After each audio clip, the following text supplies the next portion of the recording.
personal skills and experience that I will bring to the role of Vice President are immense, given the length of time I've been in planning and all the various positions I've held. To start with, I'm very, very passionate about the profession. I'm an advocate and ambassador for the Royal Town Planning Institute. The most vital skills needed for the role include communication, both verbal and written, collaboration, critical thinking, critical problem solving, negotiation, facilitation, as well as IT skills, especially social media.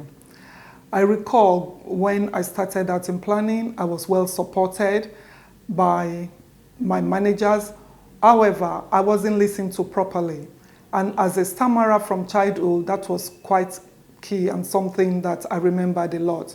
And so in my presidency year, I will listen to members. I will make sure I take on board their comments, especially in future-proofing planning and inspiring young planners. Critical to the role would be collaboration. And it's very important that as a vice president that I collaborate with others. Currently, I'm the chair and I'm the founder and chair of BAME Planners Network, and I collaborate with the civil service, local authorities, and all other organizations. I do that in order to build trust, to also improve working relationship, as well as ensuring that the aims and objectives of the BAME Planners Network are realized. So as the Vice President, I'll be seeking ways to collaborate even with all other built environments, all the built environments, all those in that industry. And the other point that I wanted to make was that about creative thinking. I'm a creative thinker. I'm also very good at critical problem solving. I'm a facilitator. I facilitate, and I've done that not just in my own role, but also on behalf of the NHS Udu when I was given a project to facilitate, amongst all the London authorities. I worked alongside another consultancy firm, and we needed to then deliver the agenda of the NHS Udu. I negotiate regularly. I'm working at the present time with Buckinghamshire Council, leading on some of their strategic sites as a consultant. And I have to negotiate on behalf of the local authority. And these are some of the skills that I'll be bringing on board. And if I may say so, presentation skills. I did talk about communication skills, critical thinking, critical problem solving, and creative problem solving, negotiations, facilitation. It's important as a vice president to be able to give presentation. And I've already mentioned about the presentation I did at Algiers. And so I'm well equipped to be the next vice president of the Royal Town Planning Institute.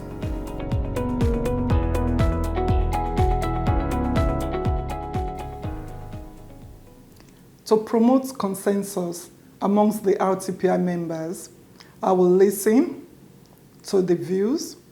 I will ensure that the issues that we are considering as an institute is clear.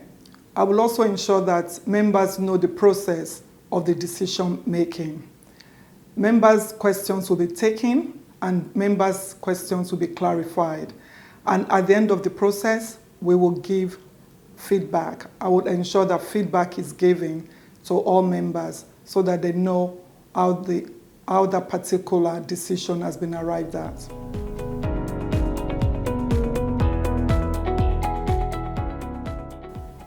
At the Parliamentary Committee into the Future of Planning, I was able to promote planning to the MPs and to other stakeholders. And I used statistical and anecdotal evidence to talk about planning, how important planning was to the delivery of housing, how planning was important for the delivery of environmental issues, and I then ensured that I mentioned the fact that planning was under-resourced.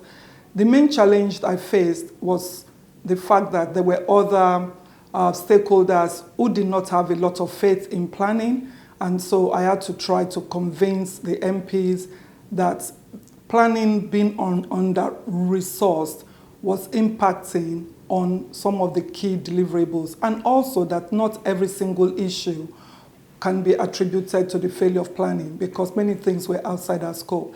So I found that the trust of the people in the planning process was one big hurdle I needed to overcome in that instance. My favorite place is in Cornwall. I visited Newquay and St. Ives, and I'm always reminded of the sea and the walks that I've had with my family. And so it's a place that always brings fond memories anytime I think about it.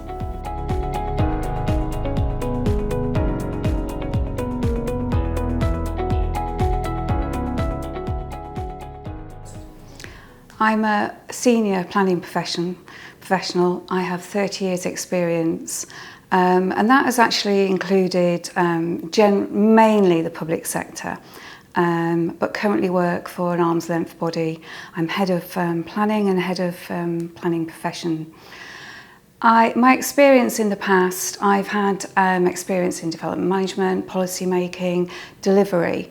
Current role is really delivering housing, commercial, understanding policy, working with government departments to influence policy, and also to actually inform the agency in terms of how we take a consistent approach in informing our work and our approach. My skills, well, they vary. I like to listen, I like people, I like to talk. And I'm confident as a narrator and in public speaking. But above all, I like to think that I'm politically able to converse at all different levels and actually understand different perspectives, but work collaboratively to come to an agreed solution.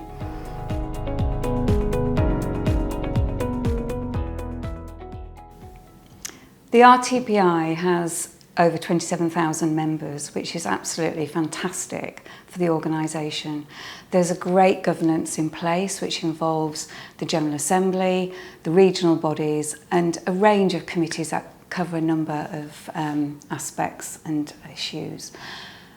But actually, the point about getting to a wider audience of the 27,000 members is really key to understanding what those issues are and what those members are feeling.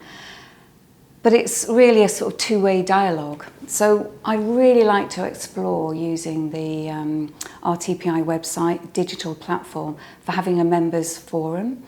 So something which is controlled by our code, which is for members only, but where we can have very much real-time conversation and we can have a dialogue around knowledge share and around building networks, understanding issues, but also maybe understanding expertise and maybe sharing those skills.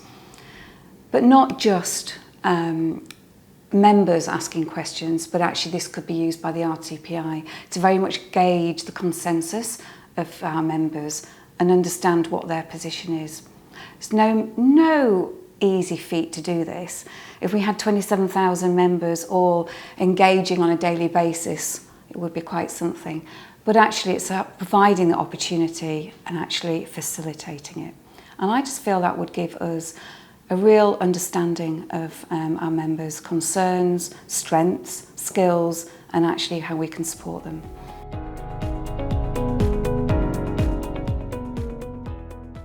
I think as planners we're often in the public eye, and I think we experience a range of interactions, I suppose, and conversations with external stakeholders.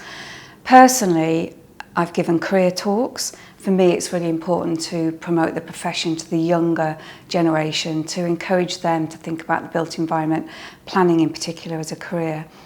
I've also, like many, will have been party to community consultations, the finger wagging and the eye rolling of what we as planners are trying to promote.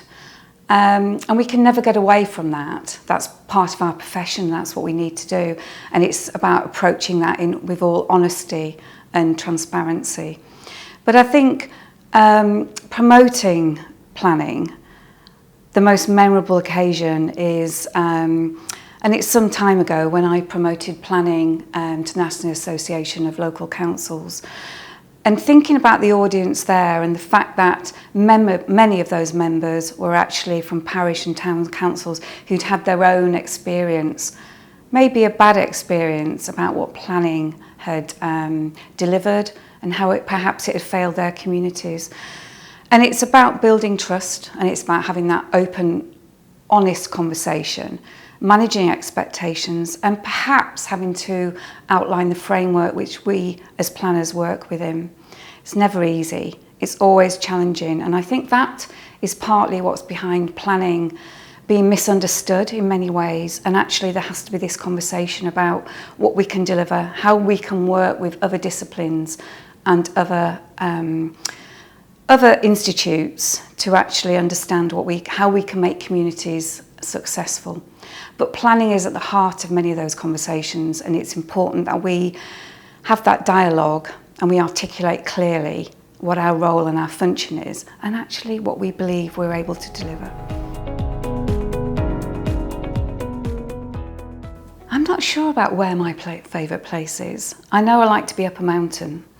That's where I feel most at home and very calm. I've been up to Everest Base Camp. I love the Himalayas.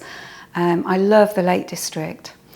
And maybe that's hypocritical of the fact that I like open countryside where there's limited development. I suppose we all need to get away from home at times for that solace and to explore that beauty. In terms of place, I'm quite simple. I like where I live. I like the community I live in. I like the fact that we're collaborative, we support each other. And I suppose if I had to think about a place where I like to be, which meets all my requirements, there's the Toaster, which is down the road from where I live. It has everything you need. It has a very close community.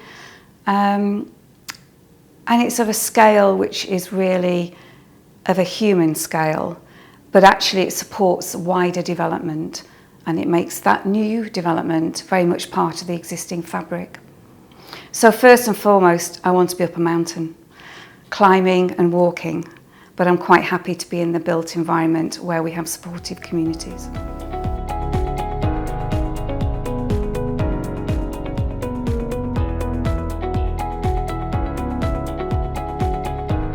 As a professional planner, I've worked through for about the last 36, 37 years in the profession. I've been lucky to have been involved in quite a large number of fairly high-profile jobs and projects. Projects that you'll probably be very familiar with, from things like King's Cross Central through to the Francis Crick Institute, which was the 2017 RTPI Silver Jubilee Cup winner, through to Embassy Gardens, the new development around the new American Embassy. I started my career, as many did, in the public sector, where I was a development control officer at Runnymede Borough Council, rose to the dizzy heights of senior planner before I was approached with an offer of a job in the private sector. I did that for a few years until I became a victim of the 1990 recession. I went travelling, and whilst travelling I ended up in Chile and worked with CONAF, the National Forestry Corporation in Chile, which works for the government, and spent quite an interesting time there before returning here to the UK to work for a developer specialising in retail and commercial developments. After a while, the private sector attracted me back, and I went back to work at CBRE, beyond that Bidwell's, and then more recently RPS. I've been lucky that I've had quite a good cross-spectrum of project work that's taken me forward, but of course as I've moved in my career and particularly up that ladder, I'm sort of latterly at RPS, the MD for the planning division, which is about 240 odd people across 7 different professions. I think taking that together, that sort of gives you a good idea of the fact that I have a broad spectrum of understanding the issues that exist in various different sectors because I've experienced most of them.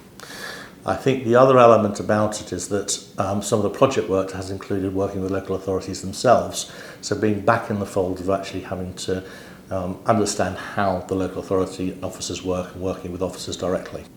But I think those skills are ones that you would expect from any career professional.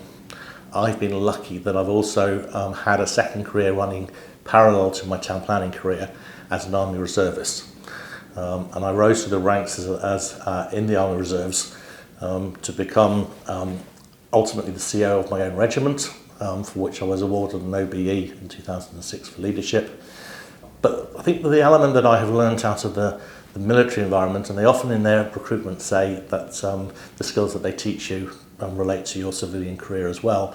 I think that's actually quite true because they've taught me about strategy and the development of policy and how you take information, which we do on a day-to-day basis, but rather than formulate it into perhaps project-related strategy, actually into policy making and strategy making and not of the planning type. And it's taught me that I can actually do that, present it, and actually interrogate and understand what it is that I'm bringing forward.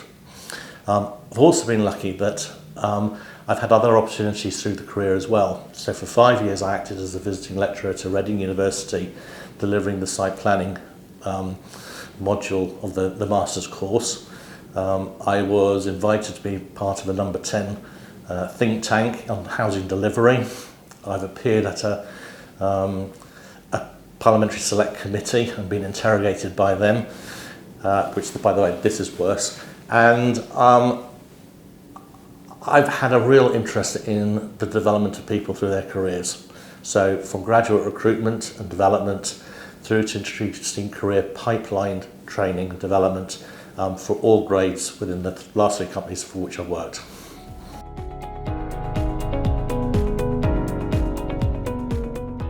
I think one of the key elements in all of this is the fact that we've got some really good networks already established, and networks that the Vice President particularly will actually be engaged with. That's the national as well as the regional panel meetings that take place, as well as the groups such as the Young Planners, Women in Planning and the Main Planners Network. Outside of those, we've got aspects such as the Planning Officers Society, where we can actually go and actually listen to what people's views are. I think it's also a place where we can table what the Institute's intentions are and also feedback some of the ideas that we're bringing forward, as well as some of the policy that we are adopting. It's a really good mechanism, and I would look to see and use that completely. I think I also, and I would also want to seek to use things like a role within the new Planner magazine when it's revamped, and also within the social media side. I think there is the opportunity here to get out and about, and I think that's really an important role for the Vice President to actually go and meet members face to face in whatever environment that you can think of.